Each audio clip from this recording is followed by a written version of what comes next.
बिस्मिल्लाहिर्रहमानिर्रहीम।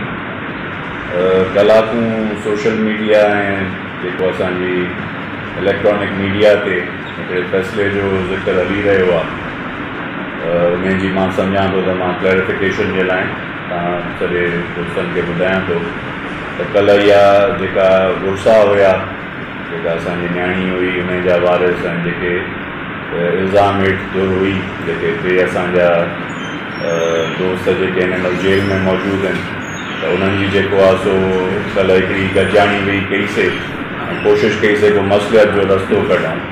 मीडिया हिकिड़ो मां सम्झां थो त हिकिड़ी जेका हक़ीक़तनि खां हटी करे हिकिड़ो न्यूज़ हलाई त डॉक्टर शुएब खे ॾोही करार ॾिनो वियो। अहिड़ी का बि शइ न हुई, डॉक्टर साहिब खे कंहिं बि क़िस्म जो ॾोही करार न ॾिनो वियोसीं।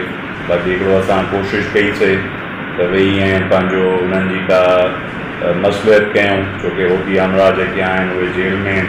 हिन मसइलत जे लाइ असां कोशिशि कईसीं न को अहिड़ो असां डॉक्टर साहिब खे ॾोही करार ॾिनोसीं, न को 10 लख रुपया डॉक्टर साहिब मौक़े ते अदा कया। इहा सच जो सभु मां सम्झां थो हक़ीक़तुनि खां हटी करे इहा मीडिया हलायो आहे, त इहा मां सभिनी दोस्तनि खे ॿुधायां थो।